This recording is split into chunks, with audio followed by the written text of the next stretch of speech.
आप सभी पत्रकार साथी हैं, लोकतंत्र के चौथे स्तंभ हैं।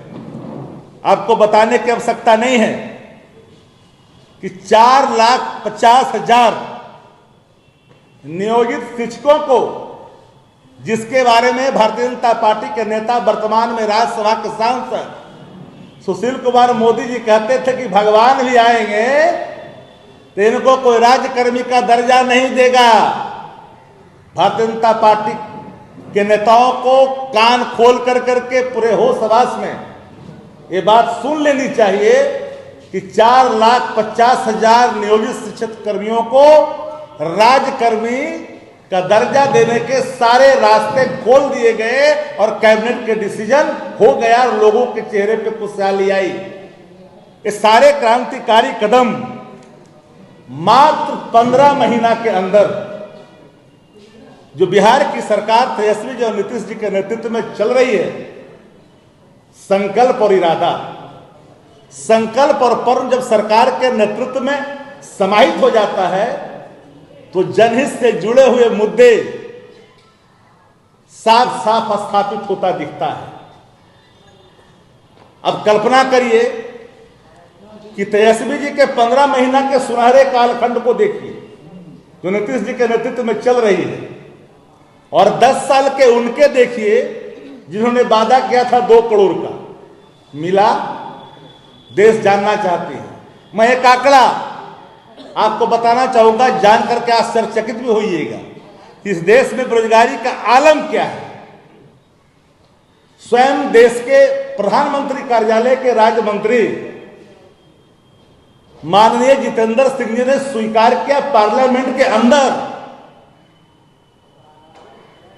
कि 22,05,99,238 आवेदन प्राप्त हुए,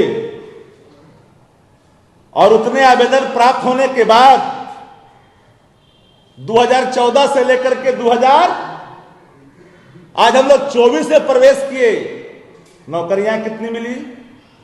7,22,311। देश कितना बड़ा, आबादी कितनी बड़ी आबादी, एक बड़ा आबादी वाला देश जहां शिक्षित रोजगार दर दर की ठोकरें खाते हैं।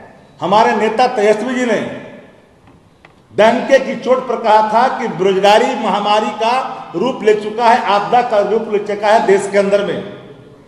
और नौकरियों के सवाल पर 2020 के चुनाव में जनता से सीधा वोट मांगा था। और नेता की पूंजी क्या होती है? उसकी साख होती है, धन दौलत नहीं होता। और साख जो तेजस्वी जी ने स्थापित किया है जनमानस के बीच में कि तेजस्वी जी की सरकार, नीतीश जी की सरकार जो कहती है सो करती है, और तेजस्वी जी अपने वचनों को ले जाने जाते हैं, यह भी स्थापित हुआ। तो महंगाई आपने रोकी नहीं, आम आदमी परेशान है। 300 का सिलेंडर आप 1100 में बेच रहे हो। आम आदमी महंगाई की चक्की में पिस रहा है। अच्छे दिन का वादा आपने दिलाया है, 10 वर्ष आपके बीत गए, चुनाव आने वाला है 2024 का। एक बात सही पत्रकार साथी, सभी कहीं ना कहीं मध्यम वर्ग से आते हैं, निचले वर्ग से आते हैं, या जिनके पास जो वेल टू डू है वो भी उनके किचन पर भार किया है। दाल की, सब्जी की, आटे की, दरापा पर हाथ रख के देखिए कि महंगाई डाइन खाए किस तरह से जा रही है, जिस पर कल तक किस तरह के स्वांग रचते थे देश के तत्कालीन मुख्यमंत्री जो आज देश के प्रधानमंत्री हैं। तो महंगाई से आम आदमी पिस रहा है। किसानों की आय तो दुगनी नहीं हुई भैया, किसानों की आय दुगनी नहीं हुई। 2022 तक दुगनी करने का वचन लिया था। नौजवान हाशिए पे, किसान हाशिए पे, आम आदमी हाशिए पे। तो भारतीय जनता पार्टी को, केंद्र की हुकूमत को खुली चुनौती है कि भाजपा के कार्यकर्ता, भाजपा के नेता चौक चौराहों पर बहस करें। 15 महीना बनाम 10 साल पर, आम आदमी के सवाल पर, आम आदमी के सरोकार के सवाल पर, युवाओं के सरोकार के सवाल पर, किसानों के सवाल पर, महंगाई के सवाल पर, देश की गिरती हुई अर्थव्यवस्था के सवाल पर हंगर इंडेक्स में 111वां स्थान देश का। 14 में कहा था भुखमरी के मामले में, 64वां से कहा बढ़ के चला गया। डेवलपमेंट किसके लिए? आम आदमी परेशान, किसान, नौजवान सब परेशान, तो आखिर ये जा कहां रहा है?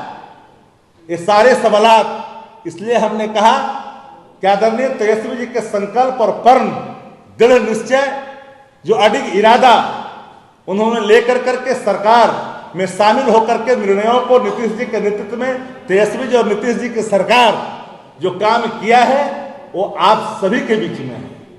और एक बिहारी होने के नाते दलगत भावना से थोड़ी ऊपर उठ करके अपने प्रोफेशन के प्रति ईमानदारी का परिचय देते हुए हर क्षेत्र में रहने वाले लोगों से, मैं किसी खास क्षेत्र पर कोई इंगित नहीं कर